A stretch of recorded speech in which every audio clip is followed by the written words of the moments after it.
Hola, ¿qué tal? Hoy vamos a hablar de transgeneracional y su relación con los síndromes. Es decir, relación entre síndromes y transgeneracional. ¿Qué es el transgeneracional? Vamos un poco a aclarar esto antes de empezar un poco la charla de hoy. Transgeneracional es lo mismo que nuestro clan familiar, las personas de nuestra sangre, de las cuales nosotros descendemos.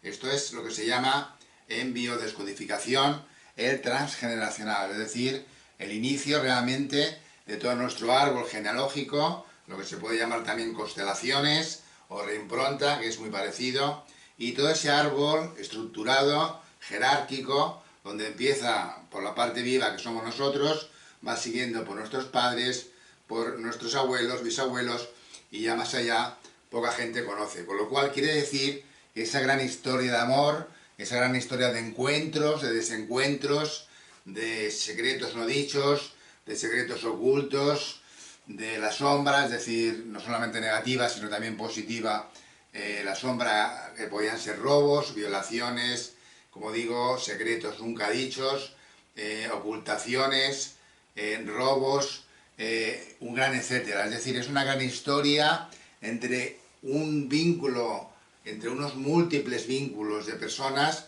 que pertenecen a la misma sangre, y esas miles de relaciones entre ellos no las conocemos. Conocemos solamente un 0,0001 de toda esa inmensidad de gente, miles y miles y miles, de las cuales nosotros provenimos. Es decir, solamente conocemos a la parte viva, que como digo es un porcentaje pequeñísimo de ese inmenso árbol genealógico, ese transgeneracional, ese clan familiar del cual nosotros venimos.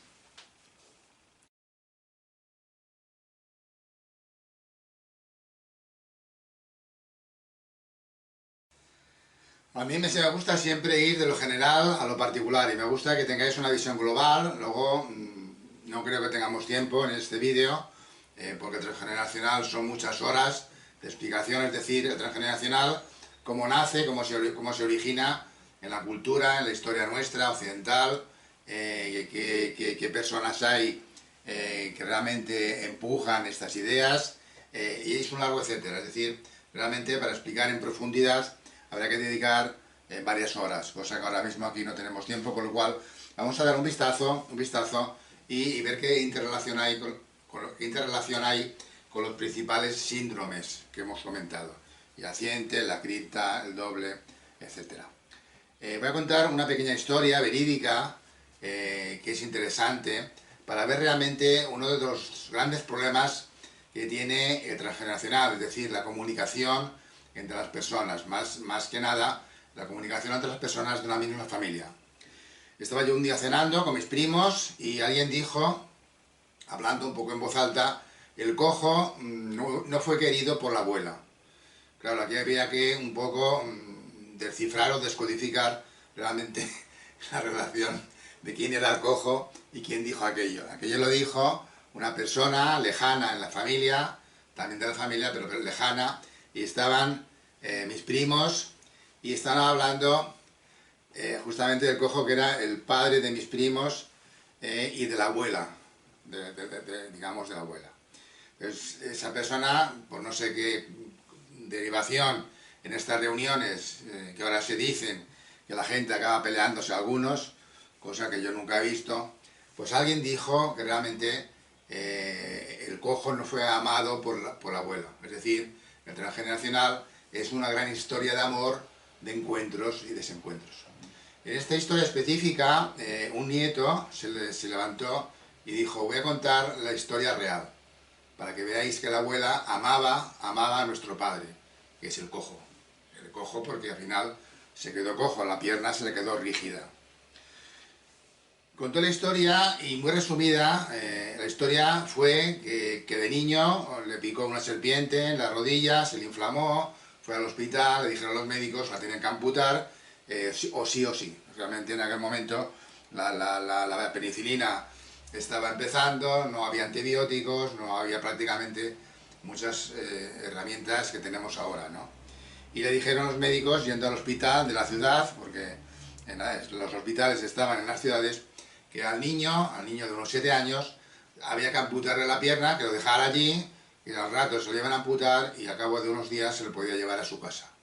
Entonces la abuela no sabía, no tenía estudios, pero sí tenía una gran sabiduría. Es decir, el ser una persona sabia no quiere decir o no tiene que ver con que tengas muchos datos en tu mente o pocos datos. Puedes ser sabio y estar en el campo vigilando las ovejas, o puedes tener enciclopedias, miles en tu cabeza y ser un gran ignorante. La sabiduría no tiene que ver con la cantidad de datos que tengas en tu cabeza.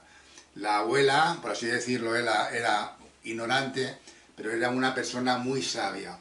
Entonces, decidió algo importante. El decidir en nuestra vida a veces conlleva riesgos, y decidió, no para ella, sino para su nieto. Y le dijo al médico: prefiero llevármelo entero y enterrarlo que no llevármelo de aquí con una parte de él que se queda aquí. Se llevó a su nieto, lo cogió en hombros y fue al pueblo andando. Estuvo 7 años, 3 veces al día, curándole la herida de la rodilla. Le ponía agua caliente con unas vendas, le iba curando, le iba quitando la pus, hasta que al cabo de 7 años se dio cuenta la abuela que realmente la pus había dejado de salir, la herida se había cicatrizado y realmente la pierna se había curado. Dijo la abuela: hombre, aquí no hay pus, no hay que curar nada, vamos a esperar unos días a ver si esto continúa igual. Realmente continuó la pierna muy bien, el niño andaba, no le supuraba, no le tenía que curar ya en ese instante ya más, que la cura fue durante 7 años, 3 veces al día.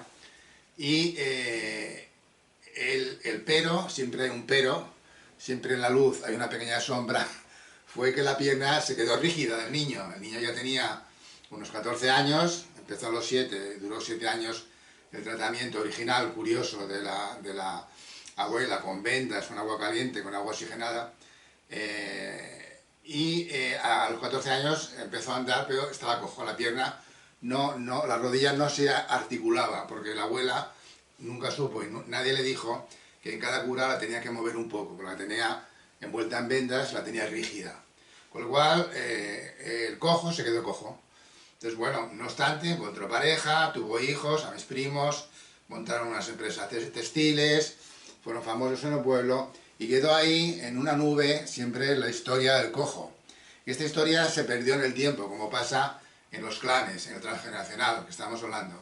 Realmente estas historias maravillosas de amor, a veces se pierden datos y hay alguien que dice el cojo no fue amado por su abuela. Realmente la abuela hizo un gran acto de amor, un gran acto de compasión, decidió, cosa importantísima, decidió no por ella sino por su nieto, y decidió correctamente, porque realmente si le hubieran amputado la pierna hubiera tenido un riesgo grande en aquel instante, que no había antibióticos, de tener una infección y perder la vida, o bien de quedarse pues sin una pierna y con cierta dificultad, con algunos inconvenientes pues para encontrar pareja, para relacionarse en la vida, para encontrar un trabajo. Se dedicó, porque la abuela, curiosamente, fue al sastre del pueblo y le pidió, por favor, que le enseñase al niño a cambio de cada mes pagarle un dinero. Entonces el niño en cuestión, ya con 14 años, ya estaba curado, la abuela le enseñaba en casa lo que ya podía saber de leer, de historia y tal, y apareció el niño a través de la abuela en una sastrería cada día para aprender el trabajo de sastre, que no se estudiaba como ahora en centros universitarios, sino que se iba a una tienda que había una sastrería famosa y el sastre la cogió bajo una cuota, bajo un pago mensual. De ahí nació el cojo, el sastre, que fue famoso por su diseño de trajes, de moda, y bueno, en toda la zona fue muy conocido. Con este pequeño ejemplo quiero decir esto, que realmente hay grandes errores de comunicación en el transgeneracional, y a veces hay alguien que dice el cojo no fue amado por la abuela. Realmente a veces esa información queda trastocada y se generan confusiones, rencores y malas comunicaciones, que es uno de los grandes problemas que tiene el transgeneracional. Al final, ¿qué es lo que ocurre? Ocurre como en las constelaciones, que hay personas desconocidas que van representando el papel de nuestra familia, pues mira, tú harás de padre, tú harás de madre, tú harás de mi hermano, tú harás de mi primo, tú harás personas conocidas que asumen el papel y tú haces esa obra de teatro hablando lo que nunca habías hablado o no habías tenido tiempo o no te habías atrevido a hablar con ellos. Realmente esas constelaciones, esa reimpronta, que es otra versión de lo que es el engrama, es decir, vivir situaciones similares pero acabando positivamente, no como fueron negativamente, es uno de los grandes temas que tiene Transgeneracional.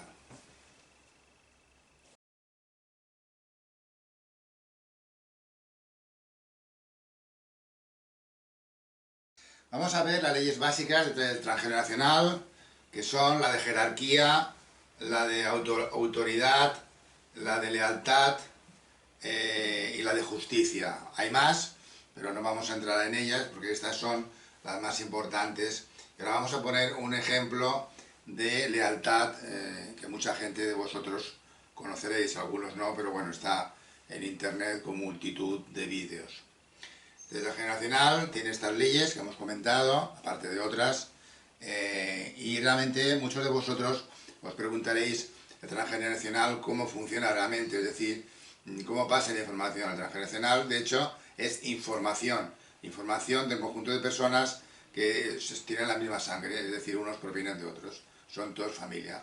Pero claro, esa comunicación, cómo se desarrolla, cómo funciona, cómo se transmiten los mensajes. Se transmiten a través de un canal que es el inconsciente. Inconsciente individual, inconsciente colectivo, inconsciente transgeneracional. Es decir, el transgeneracional, como una nación, como un planeta, tiene un inconsciente grupal inmenso que va asociando pequeños inconscientes o grupos de inconscientes, como dijo Carl Gustav Jung. El inconsciente tiene una cosa curiosa, esa autopista comunicativa que tiene el transgeneracional, el clan familiar, que es que siempre opera en el aquí y ahora. Es decir, el inconsciente es translúcido, no compara, no juzga, no discierne entre lo mejor y lo peor, sino que simplemente si tú piensas voy a fracasar en el examen, él trabaja y opera inconscientemente sin que tú te des cuenta para que tú fracases en el examen.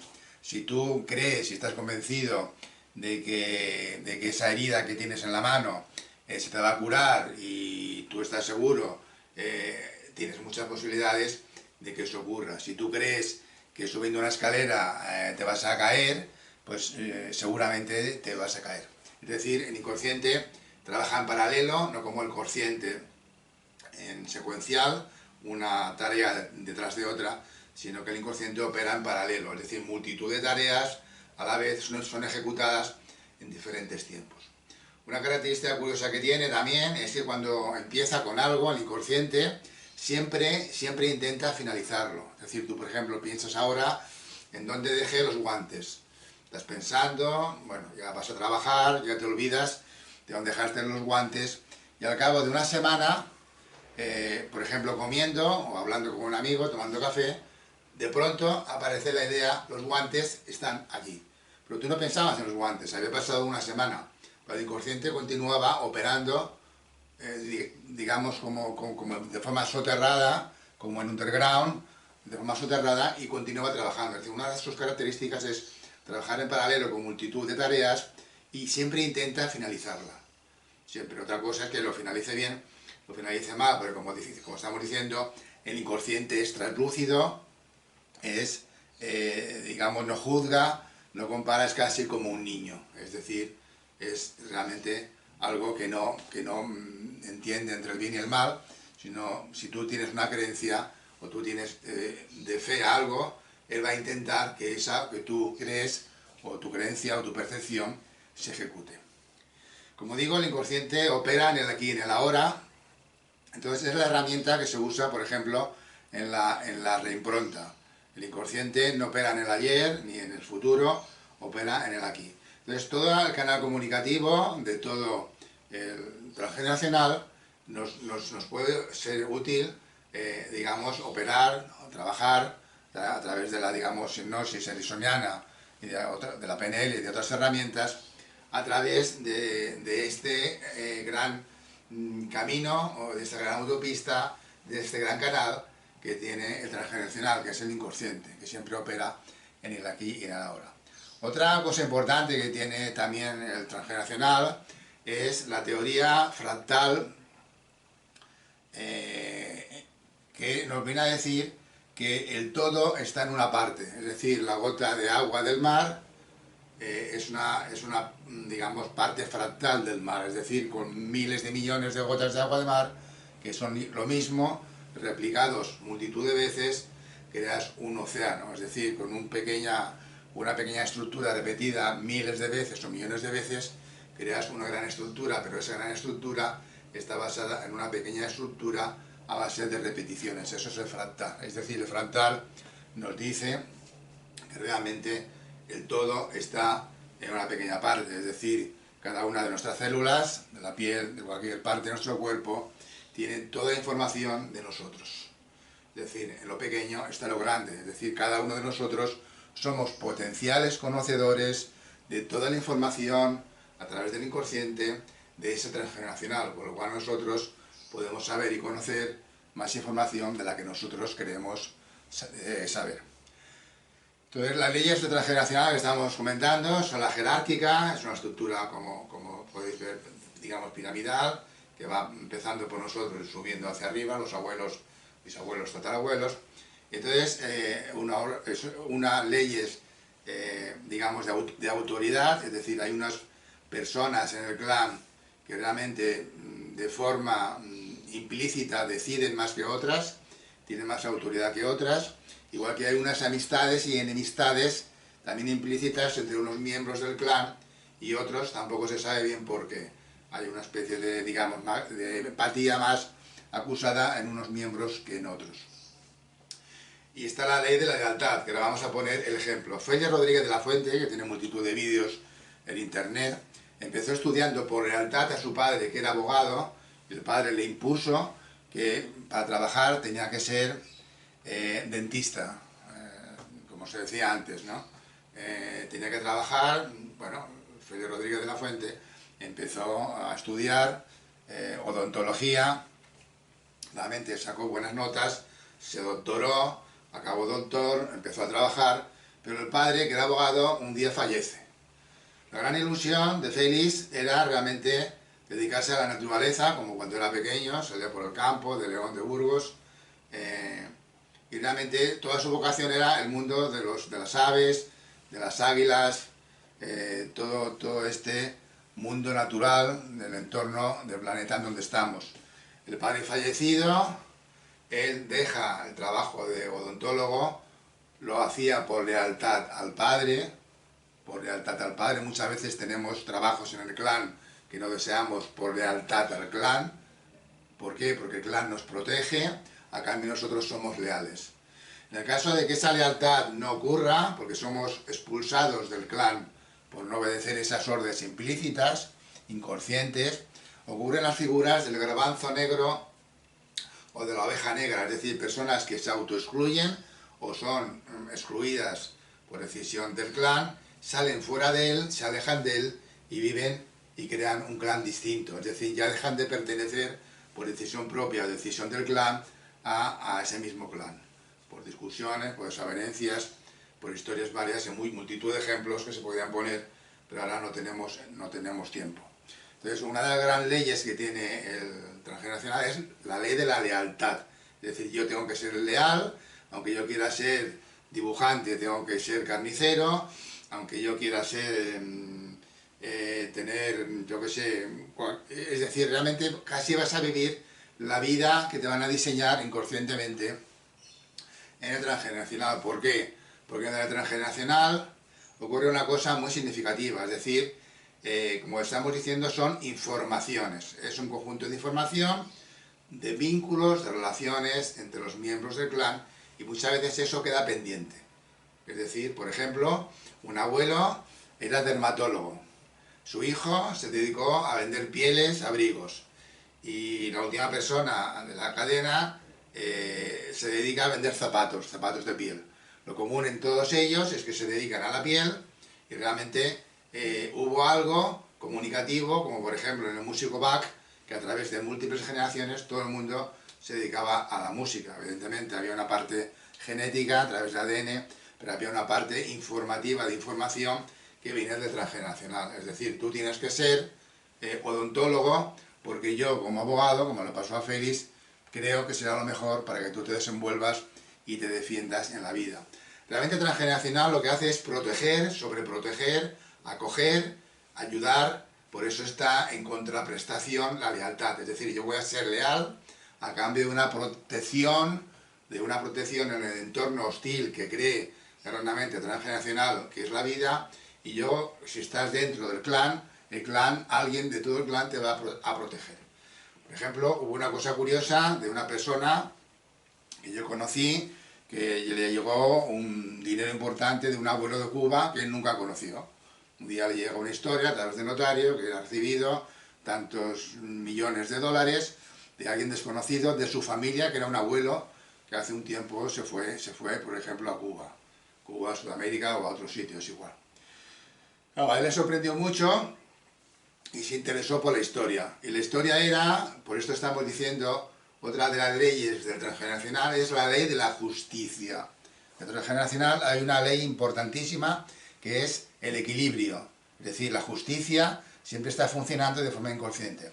Aquel abuelo obró mal con un familiar, con un hijo suyo, obró mal, quería estudiar, le impidió estudiar, le obligó a trabajar, nunca supo leer ni escribir, y siempre quedó ese pesar en aquel abuelo que obligó a su hijo, estaba en otro continente, a trabajar sin saber estudiar.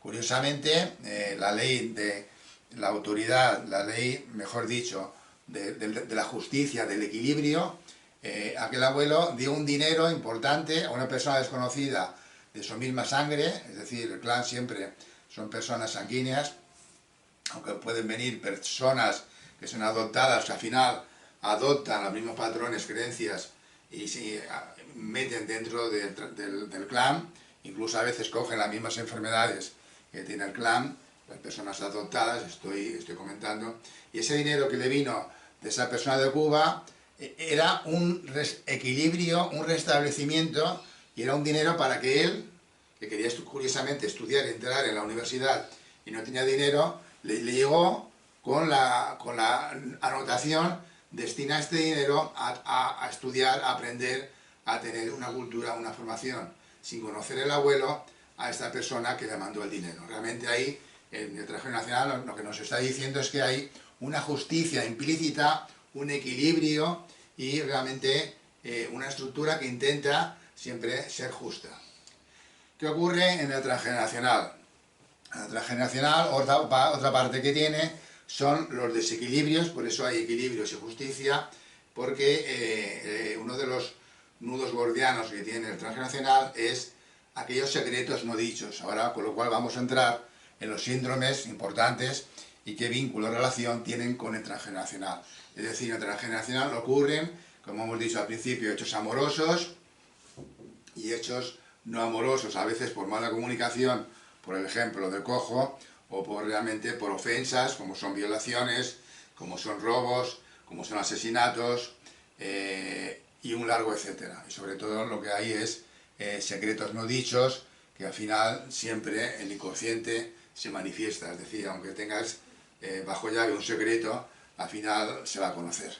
Es decir, el inconsciente, una de sus leyes también es esta. Es decir, el inconsciente siempre se va a manifestar en forma de enfermedad, en forma de algo que tú querías decir y te equivocas. Es decir, a mí me gusta la pornografía, perdón, quería decir la fotografía. Es decir, el inconsciente siempre va a manifestarse a través de un error, de un lapsus linguae, de un accidente absurdo, muchas veces, o de cualquier otro hecho. Es decir, siempre esa sombra se va a manifestar de una forma o de otra en el momento menos esperado.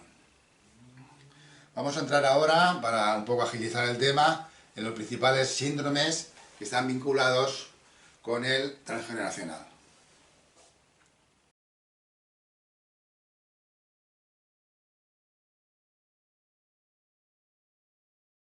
Vamos a ver ahora el primer síndrome, que es el síndrome del aniversario. tiene que ver muy directamente, está muy unido con el tema transgeneracional. El mismo mes, día y casi la hora, el mismo lugar que fallece el abuelo en un accidente de tráfico, al cabo de un año, al cabo de un tiempo, en ese mismo mes, día y casi hora, es atropellado digamos, un nieto, un familiar directo de él. Es decir, esto es el síndrome del aniversario. Cada día de ese mes va a ser repetido por la familia según se vaya acercando, como una tristeza, como algo que ocurrió. Realmente el síndrome del aniversario es un síndrome de un hecho luctuoso que ha ocurrido. Vamos a completar un poco la información que hemos dicho ahora antes y vamos a entrar directamente en el síndrome del aniversario. Hemos dicho que el todo está en la parte, según el fractal, que lo hemos comentado, que podría ser la gota de agua, podría ser un copo de nieve, que a través de un copo de nieve se monta una gran bola de nieve en base a una repetición, o podría ser la ley del holograma. La ley del holograma nos dice que partimos un holograma en 1000 trozos y cada una de las partes del holograma nos da el dibujo completo. O bien, por ejemplo, se rompe un espejo, cogemos un pequeño trozo, lo miramos y la imagen entera nuestra está en ese pequeño trozo. Es decir, la ley fractal, la ley del holograma son las leyes que operan en el inconsciente, en el transgeneracional. Por eso una sola persona puede salvar, puede trascender un conjunto de hechos pendientes, repetitivos, que tiene transgeneracional. ¿Qué son hechos repetitivos y por qué hay alguien que decide trascenderlos? Es decir, el inconsciente va a operar, como hemos dicho, en una de sus leyes, que es el intentar finalizar, una de sus leyes curiosas que tiene, algo que tú tienes interés en que ocurra o que no ocurra. Es decir, que tú apruebes un examen, o que tú vayas de viaje a un sitio, que tú consigas tener unos estudios. Es decir, todo eso, el inconsciente te va a favorecer o va a encaminarse a ejecutar sin cuestionarse si es bien o es mal, ni juzgarlo, en que eso que tú deseas, lo que tú quieres, sea lo que fuere, eso ocurra. Realmente, por ejemplo, vamos a pensar que hay un robo, o hay una violación, o hay un asesinato dentro del clan familiar, y eso va a causar distorsiones, enfermedades, malestares, accidentes repetitivos en el transgeneracional. ¿Eso qué quiere decir? Que esa información se va a estar repitiendo, ese asesinato de un miembro hacia el otro, como Caín contra Abel, o un robo. Es decir, eso, por la ley de la justicia, del equilibrio, va a intentar inconscientemente repetirse y repetirse y repetirse en el árbol hasta que un día alguien tome conciencia y trascienda, entienda primero y comprenda esa información, como el abuelo de Cuba que dio $1 millón a un nieto que no conocía. Entonces en ese instante quedó saldada la cuenta que tenía el abuelo de Cuba con su hijo, que le impidió estudiar, y lo equilibró, lo trascendió la persona que recibió el dinero al decir: yo ahora entiendo y comprendo y trasciendo, perdono. Realmente al final es una gran obra de teatro maravillosa, transgeneracional, un gran viaje del héroe en el cual se hacen transgresiones, como el inicio de la Biblia, un asesinato entre dos hermanos, Caín y Abel, y luego al final hay un gran acto de amor, de perdón. Es decir, es como una gran obra de Mozart, que realmente la mujer engañada, sabiendo que tiene delante a su marido y disfrazada de otra persona, le perdona a través de un gran cántico de amor, de perdón a su marido, porque le ama. Y el marido piensa que ella es otra mujer porque ella se ha disfrazado, como en la obra de Mozart, las bodas de Fígaro.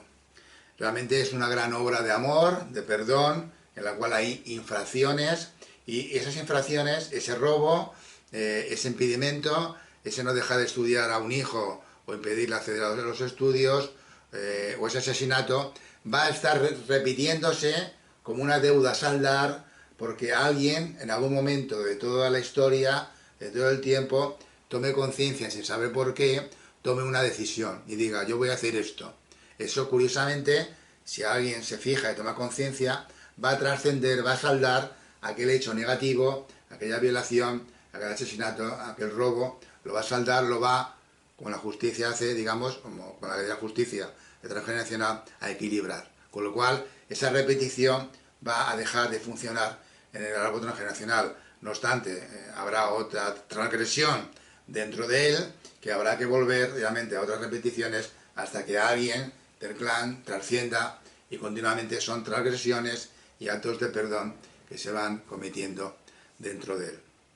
Vamos a entrar de lleno en el síndrome del aniversario y vamos a empezar ahora con él, aclarado un poco que funciona transgeneracional por el inconsciente, por estas leyes que hemos comentado, y por la ley del holograma y del fractal, que una persona pueda acceder a toda la información, porque toda la información está dentro de ella a través del inconsciente. Empezamos con el síndrome del aniversario.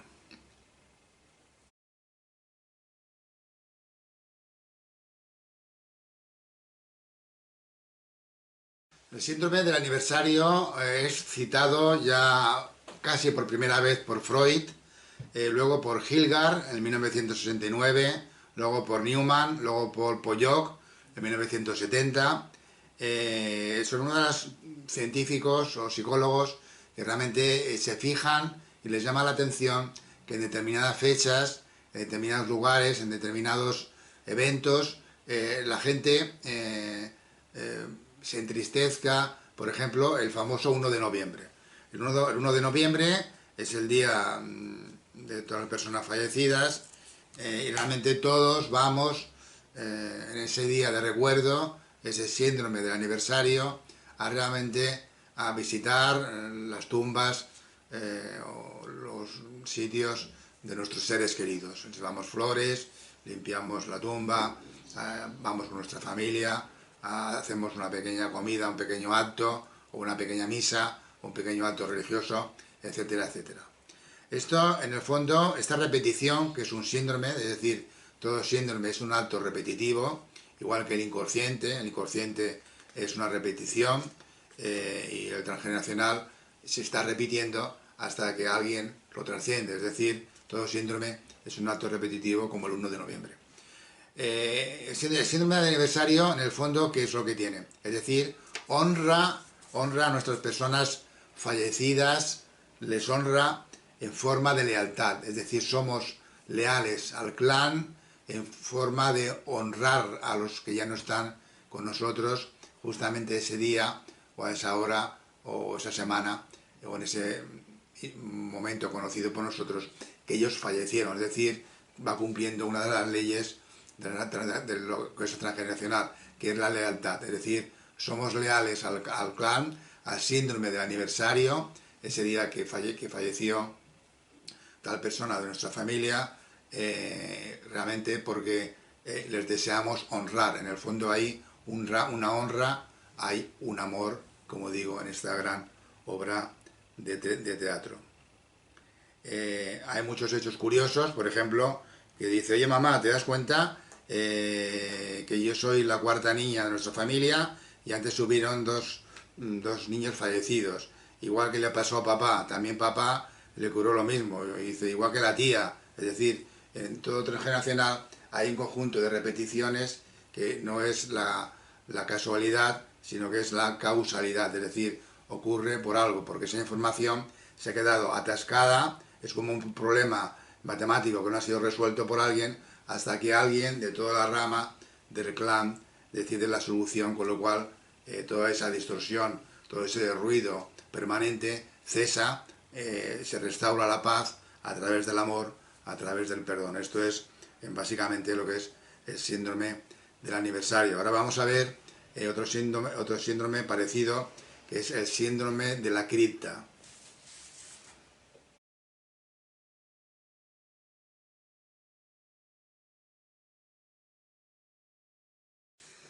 El síndrome de la cripta es ya dicho por N. Abraham y M. Torok, que son psicoanalistas famosos, y realmente el síndrome de la cripta se parece en algo al anterior, pero realmente tiene que ver con secretos y con personas mal enterradas, entre comillas, es decir, personas que han sido asesinadas y no se sabe quién fue el asesino, o personas que se han sido enterradas con un secreto, es decir, murieron de la sífilis y dijeron que habían muerto pues, de una neumonía.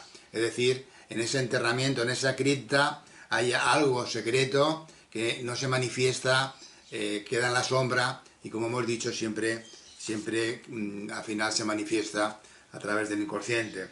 Como dicen estos dos psicoanalistas, Abraham y Turok, nos dicen que realmente toda esa carga emocional de esa persona que ha sido enterrada y no se ha manifestado lo que pasó, es decir, iba conduciendo y estaba borracha y se dijo que le dio pues un infarto, realmente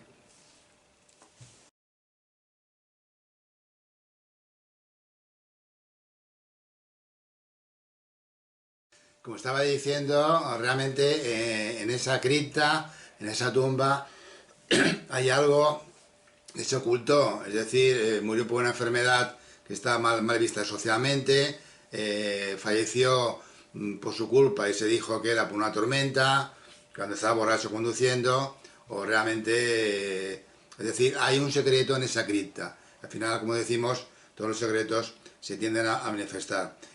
Abraham y Turok descubrieron que hay una ley curiosa, que es que la primera generación realmente se instala esa carga emocional importante, la primera generación, es decir, de los hijos, ese hecho luctuoso de ese enterramiento o de ese muerto mal enterrado, con un secreto, con algo, digamos, vergonzoso o que no puede ser mencionado, en la primera generación se instala. La segunda generación ignora ese secreto de la cripta. Y la tercera generación y siguientes es cuando se va manifestando a través, como hemos dicho, de enfermedades, de accidentes y de un conjunto de circunstancias. Al final, todo hecho, todo secreto se manifiesta. Todo eso queda guardado, retenido, esa carga tensional, emocional, al final se queda enterrada en la sombra para luego ser manifestada en esa cripta donde se guarda un secreto que no se puede mencionar. Hay un hecho curioso que se relata, es el de un loro. El abuelo muere, deja en herencia, digamos, el loro centenario, y el loro tenía la costumbre de repetir siempre las palabras del abuelo, que era cirujano, y siempre con una voz masculina fuerte, a la misma hora, a la hora de comer, decía el loro: todos a la mesa, todos firmes, y todos vamos a sentarnos a la mesa. Los perros que tenían allí cerca a veces se confundían porque el loro imitaba la voz del abuelo y los perros descolocados se daban cuenta que era el loro y luego se iban, ¿no? Pues realmente imitaba la voz también del abuelo fallecido, que es como el inconsciente, como es el loro viene a simbolizar como el secreto que está encarnado en el loro, es decir, y al final el loro decía: Antoñita, ponte recta, porque el abuelo siempre le repetía a una de sus nietas que se pusiera recta, ¿no? Al final el loro viene a ser realmente algo que contiene esa pequeña habitación en la sombra, ese secreto, en ese pequeño estante, y al final eso, esa carga, esa tensión, esa fuerza por emerger, va a salir en forma de enfermedades, de accidentes, etc. Es decir, esto sería básicamente lo que es el síndrome de la cripta. Ahora vamos a ver el siguiente.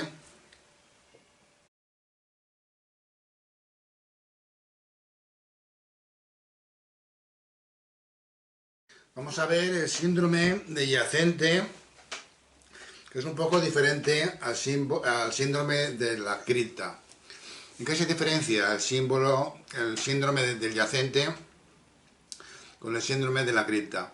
El síndrome de la cripta, que lo hemos visto ahora mismo, es enterrar en el inconsciente, en una cripta, algo vergonzoso, algo que nos causa vergüenza, que no tiene que ser manifestado. Eso sería el síndrome de la cripta. El síndrome del yacente es una reparación, es decir, es diferente a lo anterior, es algo que el inconsciente, a través de un sufrimiento, propone al inconsciente del clan una solución. Por ejemplo, Salvador Dalí, su hermano mayor, que también se llamaba Salvador como él, muere a los 2 años y medio, y a la semana de esta muerte de este niño, de 2 años y medio, de Salvador, el hermano mayor de Salvador Dalí, por todos conocidos, a la semana de fallecer, es gestado Salvador Dalí. Es decir, se gestó como persona símbolo de reparación de la muerte de su hermano mayor, que se llamó igual Salvador.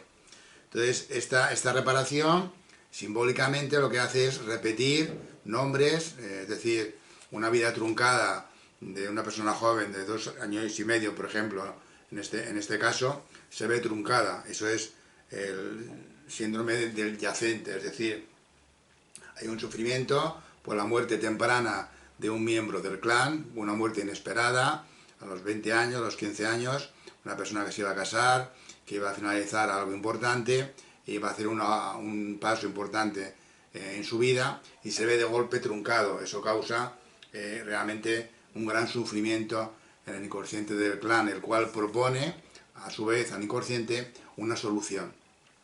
Porque no olvidemos que el transgeneracional siempre opera bajo la lealtad, bajo la reparación. En esta solución se busca una persona símbolo de reemplazo, que va a ser la reparadora del sufrimiento de todo el clan. Por ejemplo, Salvador Dalí fue, digamos, el niño fallecido prontamente, y todo el mundo le llamaban a él, pero realmente se estaba refiriendo al niño que a los 2 años y medio falleció. Salvador Dalí, una vez ya siendo adulto, algunas veces manifestó que no tenía su vida propia, sino que él vivía la vida de otra persona, a veces con el mismo nombre, con el mismo trabajo, con los mismos hechos o con las mismas fechas. Esto sería un poco el síndrome del yacente. Está basado, como digo, en la lealtad, en una persona de reemplazo o de sustitución que justamente cubra esa persona que ha muerto de forma inesperada, de forma, digamos, luctuosa. Luego hay otro síndrome parecido a este, que es el síndrome, lo voy a llamar, del hermano, digamos, vital, que es concebido, tiene una cierta similitud, que es concebido para darle un órgano a su hermano mayor, porque ya que son iguales genéticamente, o son compatibles, por ejemplo, para donarle un riñón o un trozo de hígado. Es decir, hay niños que son, digamos, niños de reemplazo o de sustitución, diferente al síndrome de yacente, que son concebidos para reparar la vida de su hermano, en base a que un órgano está fallando. Por ejemplo, le cogen un riñón de los dos, o un pulmón de los dos, o un trozo de hígado, etcétera, ¿no? Hay personas que son concebidas en base a esto, y se llama el síndrome del niño de reemplazo a través de los órganos, o tiene un nombre similar. Ahora vamos a ver otro síndrome parecido.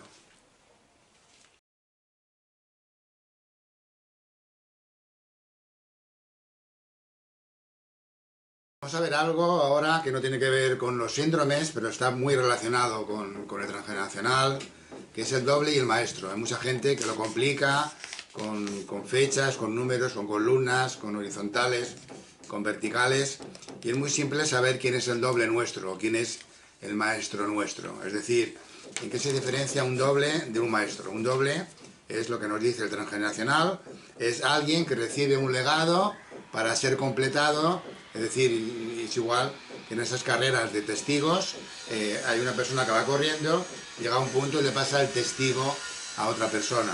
El doble es lo mismo, es decir, yo te paso una herencia, no física, material, sino emocional, digamos, de lo que realmente trabaja el transgeneracional, para que tú la completes. Es decir, yo no pude estudiar, tú vas a estudiar, yo te dejo un trabajo pendiente, una tarea. Esto es un doble, es decir, el doble es alguien que recibe un legado, una herencia, para que él la solucione. Y si no puedes solucionarla, inconscientemente se va a traspasar a otras personas del árbol, porque alguna de ellas la pueda trascender o la pueda finalizar. ¿Cómo se calcula el doble o de las personas que yo soy parecido, o que coincido con el nombre, o coincido en fechas, o coincido en profesiones, o tengo multitud de coincidencias, o ando igual que ella, que un abuelo, o hablo igual que no sé quién? Es decir, este doble, ¿cómo lo calculo? ¿Cómo lo sé yo? ¿Cómo lo puedo averiguar? Es tan simple como sumar a nuestra fecha, a nuestro mes de nacimiento, 3. Por ejemplo, yo he nacido el mes de julio. Entonces, para saber mis dobles, simplemente el mes de julio, que es el mes 7, mis dobles los voy a obtener sumando 3 a julio. Es decir, julio 7, es el mes séptimo, julio, y le sumo 3. Entonces será octubre, 7 más 3, 10, octubre. En octubre van a estar mis dobles en la fecha de nacimiento que yo he tenido, es decir, si yo he nacido el 15 de julio, el 15 de octubre, unos días antes, unos días después, estará un doble mío. Es decir, cuando me digan el 15 de octubre hay una persona en tu familia con tu nombre, yo sabré de alguna forma que va a ser un doble mío. A octubre le sumamos a su vez 3 otra vez. Tenemos enero, 10 más 3, 13. El mes 13 es el mes enero.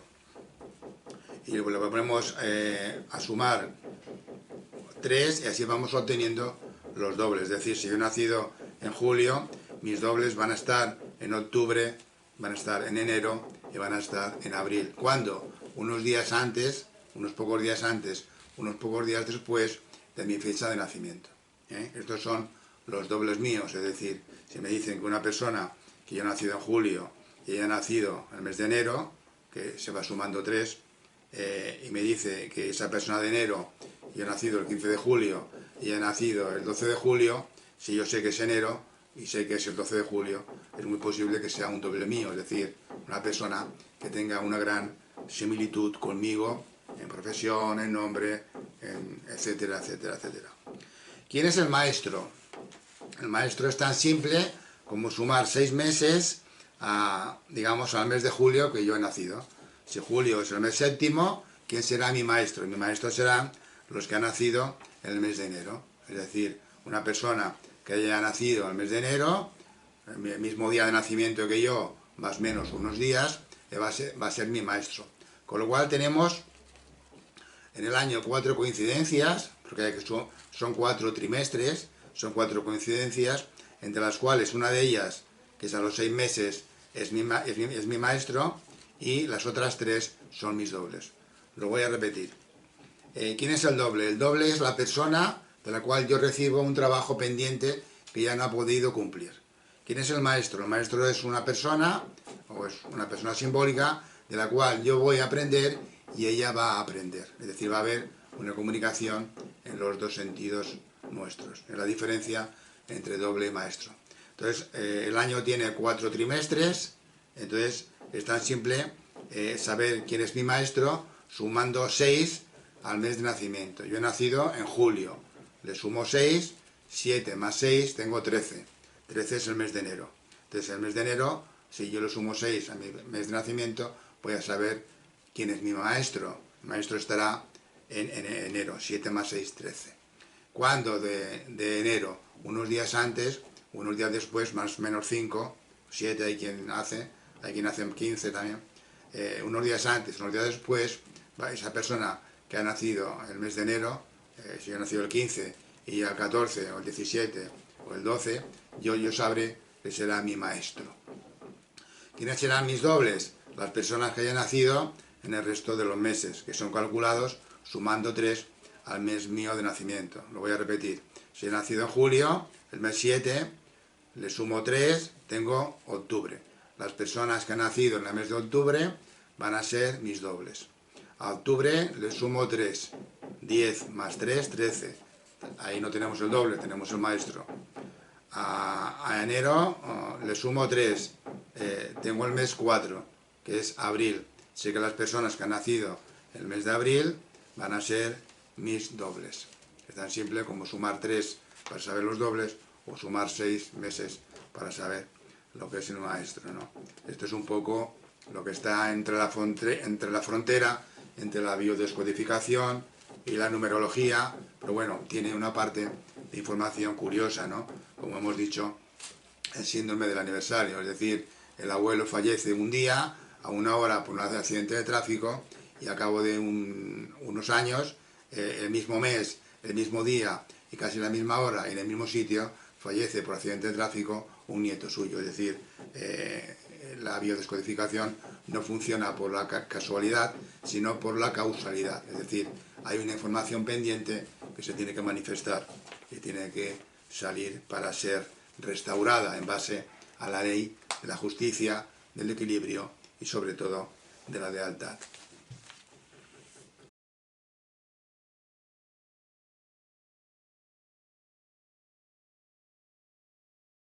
Ahora vamos a ver cómo debemos completar un transgeneracional de una forma que obtengamos la mayor información posible. Es decir, un transgeneracional muchas veces coincide con hechos históricos. Es decir, si estamos, por ejemplo, en el año 36, podemos hablar de la Guerra Española. Si un abuelo, un tatarabuelo, un bisabuelo es del año 14, 18 y estuvo en Alemania o en Francia, sabemos que lo que hizo, lo que no hizo, o si murió, tuvo que ver o no con algo, con la Primera Guerra Mundial.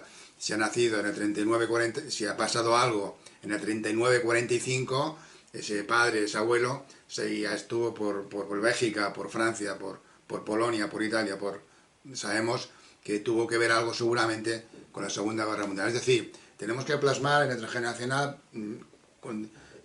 digamos, hechos históricos posibles que pudieron ocurrir. Es decir, una persona desaparece de la familia y es muy posible que estuviese en Polonia el año 44, pues allí fuera fusilada o muriese en la Segunda Guerra Mundial, ¿no? Entonces, un dato importante son los hechos históricos.